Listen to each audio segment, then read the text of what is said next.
Like running backs and wide receivers might get all the attention, but quarterback and tight end are not only essential, they can help you win your league too, especially if you draft these players. If you can't wait to start drafting fantasy football teams, you don't have to. Underdog Fantasy has drafts going on all offseason with tons of unique and fun formats. Not to mention their flagship Best Ball Mania 5, where one lucky winner will become a millionaire. Plus, they already have pick'em lines ready for week 1 of the NFL season and their new streak format where you can win 1,000 times your entry. Just go to UnderdogFantasy.com and sign up using promo code ENDGAME to get a special pick'em that you can't get anywhere else, plus up to $250 in bonus cash. Now, some of you might like to draft your quarterback early on and get a stud. Some of you might like to wait. We got you covered both ways. So let's start with the early quarterback that you think might be a league winner.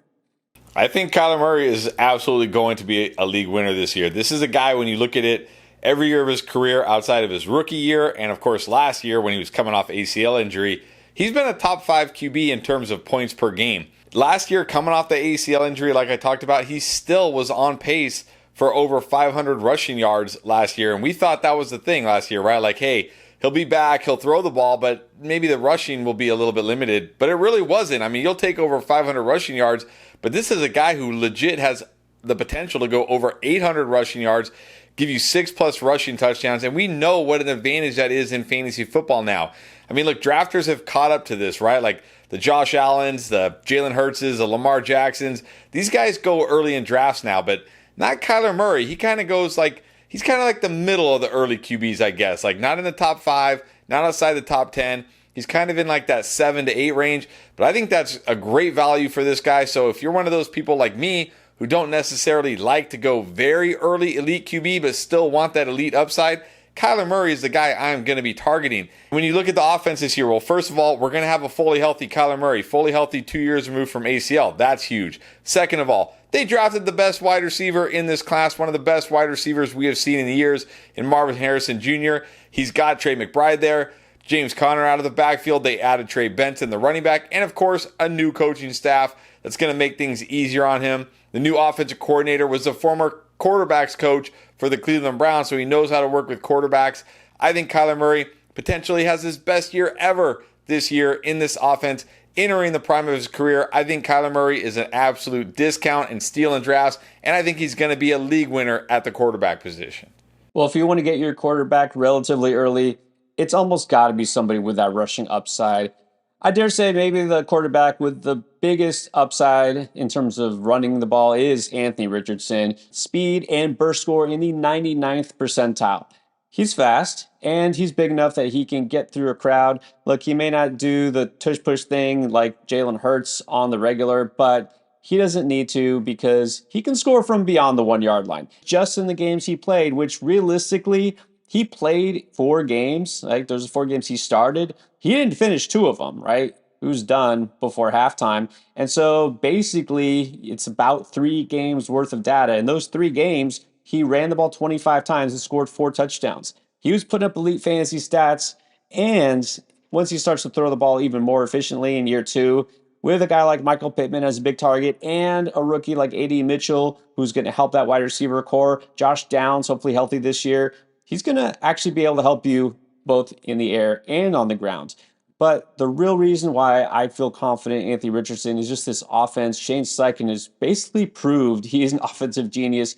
This Colts offense, despite not having Anthony Richardson at quarterback almost all last year, and despite not having Jonathan Taylor for about half of the year, was a top 10 scoring offense. That's right, with Gardner Minshew and Zach Moss most of the way, it was top 10 in points scored. All right, so this offense with all cylinders firing is going to be almost unstoppable, and Richardson is going to be the head of it. Now, sometimes it's better to wait and get that quarterback that could wind up being a top 10 fantasy scorer that you can draft outside the top 15 at the position. You've got a very similar player in mind.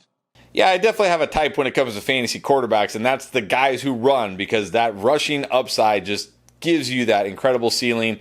Jaden Daniels has that incredible ceiling this year. I talked about him on a recent video, like all upside, little risk. And I said on that video, hey, look, he's going to be one of the last quarterbacks drafted in your draft. Worst case scenario, if he gets hurt or he busts, you just drop him and pick up somebody else. And I got quite a few comments from people saying, like, there's no way he's going to be one of the last quarterbacks drafted, which I was shocked. I thought for sure, like, in all the mocks we do and all the underdog drafts, he's not going as a top 12 QB. So I looked. I said, maybe I was wrong. Well, I looked on ESPN. His ADP, QB 12. On Yahoo, QB 14. On Sleeper, QB 15. Look, maybe you're in a league where everybody in your league drafts 2 quarterbacks by round 6. Okay, fine. You should just crush that league, to be honest. First of all, you should absolutely destroy that league. But second of all, in most leagues, he's going to be one of the last QBs drafted, if he's even drafted at all, because people do have concerns about his size, about his durability, about how good he will be. And it's not just the rushing. Yes, the rushing was great. Over 1,100 yards, 10 rushing touchdowns. But he also had 3,800 passing yards and 40 passing touchdowns. And he had a 72% completion percentage. This guy isn't one of those guys like Anthony Richardson last year. I said Anthony Richardson could be a league winner. I don't care how he throws the ball because of that rushing. That's not the case with Daniels. He can be a league winner because of the rushing and because of the throwing. And he's in a good situation here in Washington. Already has Terry McLaurin. Let's hope Jahan Dotson, bounces back to be the guy we want him to be. New coaching staff here. New offensive coordinator, Cliff Kingsbury, who we've seen have success with Kyler Murray with those running quarterbacks. So I think Jaden Daniels, he's the guy. If I just completely punt QB and I'm going to wait till one of my last picks, he's the guy I'm going to take. Well, I have to admit, not a lot of rushing upside for Kirk Cousins, but he is one of the exceptions. It really doesn't matter because he throws it so much and so accurately that he can put up points in bunches. Last year, although his season was cut short, he was on pace to be a top 10 quarterback. In fact, he was the quarterback 7 in terms of fantasy points per game. And yeah, he had a couple of good receivers in Justin Jefferson and Jordan Addison there in Minnesota. So now he has to move on to, Drake London, Kyle Pitts, and got Bijan Robinson out of the backfield. Just think, at each of those skill positions, running back, receiver, and tight end, they have the number 1 player that was drafted at that position in each of their draft classes for the past 3 years. Okay, these are elite athletes that have yet to be unlocked. Kirk Cousins can do that for all of these players, and they've got some complementary pieces there as well. Kirk Cousins will sling the ball. He is accurate. He will get the ball to these very skilled athletes. He can do it without having to run at all, and this offense is just going to light it up. Don't overthink it. I know everyone's going to start to feel maybe some fatigue, get tired of hearing about this Falcons offense. It's going to be too trendy. Don't overthink it. Yes, they can be that good. And if you're waiting, it's almost unfathomable to me that Kirk Cousins, guy who's done it for years, just thrown for so many yards and touchdowns, is now the quarterback 18 on Underdog. That's where he's being drafted. It's amazing he's going so late in such a great situation. Do you want to win your fantasy league but don't have time to do all the research? Are you tired of drafting mediocre teams and then having to constantly hope you hit it big on the waiver wire just to compete? Do you wish you could have a fantasy expert like Pierre or myself with you while you draft? Well, now you can. With our app Draft Lane and our live draft pilot, we will guide you through every pick of your draft and tell you exactly which players we would pick if we were on the clock. Our proprietary algorithm will take into account your league settings, scoring, and roster requirements to identify the best picks every time you are on the clock to ensure you have a winning team from week 1. It's the closest thing you can get to having us there drafting with you. Get the biggest edge in fantasy football. Just go to your app store and search for Draft Lane and download it today and get ready to dominate your draft. All right, now time to give some love to the tight ends. If you want one of those, I guess you could call them elite options at tight ends without having to pull the trigger too early, Chris, who are you identifying? Yeah, it's strange to me that Evan Ingram isn't considered like an elite fantasy tight end because he's just been nothing but an elite fantasy tight end since he got to Jacksonville. You go back to 2022, he was a tight end 5. And remember, he started that season very slowly because Trevor Lawrence started that season very slowly. And once Trevor Lawrence got going, Evan Ingram was a monster down the stretch. Last year, he was a tight end 4, and he was pretty much good all season long. But still, we go into draft season this year, and once again, people are like, Evan Ingram? I mean, I guess. What do you mean you guess? You're getting a top 5 tight end at a discount here because it usually goes like tight end 7, tight end 8. But what I really love about Evan Ingram is how they use him in this offense. He is used almost like a wide receiver. He was first among all tight ends in targets and receptions last year. He was second in target share and yards after the catch. They put him in situations where he can actually rack up tons of yards after the catch. And he was third in receiving yards. I mean, like, you're talking about a tight end who's top 3 in every category that matters except touchdowns, and nobody wants to draft this guy. But I think this year we see a bump in touchdowns because you look at it last year, Calvin Ridley and Zay Jones combined for 31 red zone targets. They're gone. They were the top 2 red zone targets on this Jaguars offense. Yeah, Christian Kirk is still there. Brian Thomas is a rookie. Don't be surprised if Evan Ingram gets a bump in red zone usage and gets a bump in touchdowns. And if he does, to go along with that receiving work, he legit might be one of the top scoring tight ends in fantasy this year. And once again, nobody's going to value him. He's a discount in your drafts. So like I said with Kyler Murray, if I'm like punting, I don't want to take one of those elite tight ends, like those early elite tight ends. I'll just wait and get Evan Ingram and get myself an elite tight end a little bit later. A lot of people are just assuming that the tight end one this year will be Sam Laporta because he was a tight end one last year. Or maybe Travis Kelce will go back to his old form. I'm going to look to the future, not the past.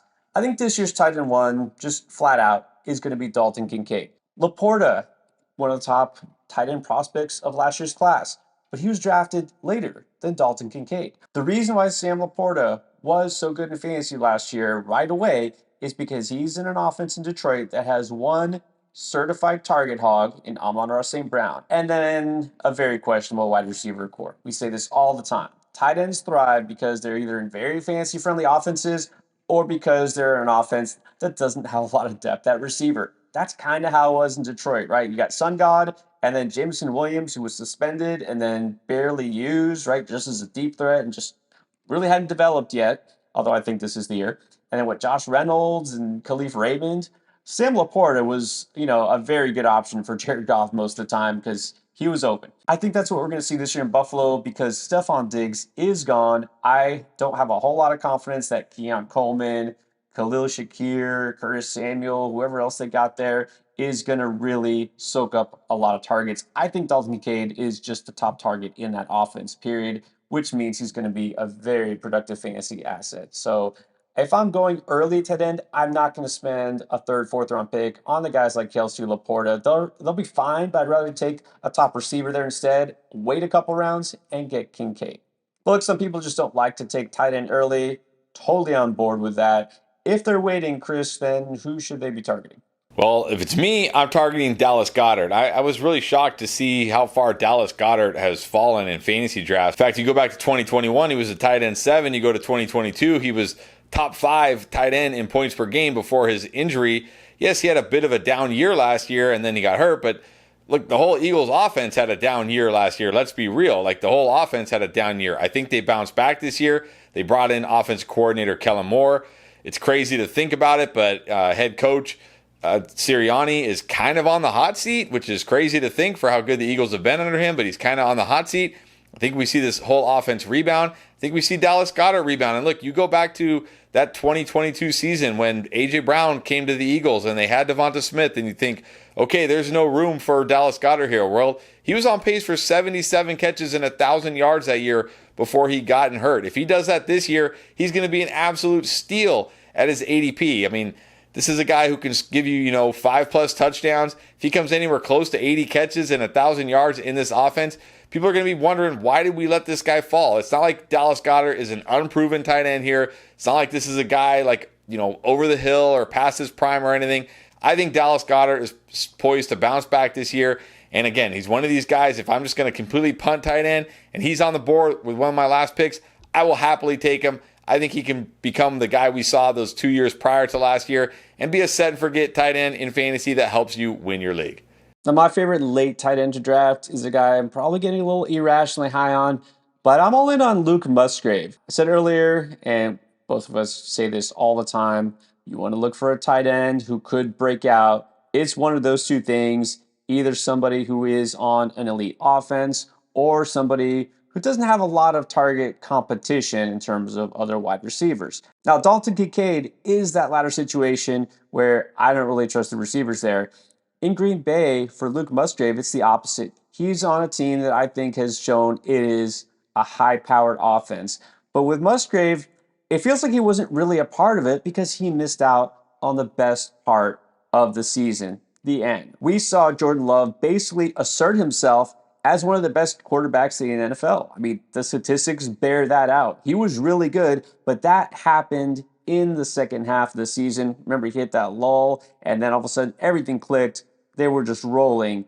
And unfortunately, just when Luke Musgrave was also picking up on things, he was hurt from week 12 on, didn't get in on the action. And so I always think what could have been, because Musgrave was clearly the number one tight end. Some people say, well, they got Tucker Kraft too. Yeah. Where was Tucker Kraft until Luke Musgrave got hurt? He was on the sidelines watching. Musgrave won that starting job. Musgrave is the guy who is going to be the number one tight end there. And he's going to be one of several targets, I admit, right? He's not going to have a high target share, but he's on a team that is very good at passing the ball. They're going to score a lot of points. Musgrave will be involved. And what I really like is that for a tight end, he actually got some deep shots. He wasn't just used when, dink and dunk in the middle of the field and just like as a check down. He was actually getting some deep balls, some big plays, a couple that were near misses.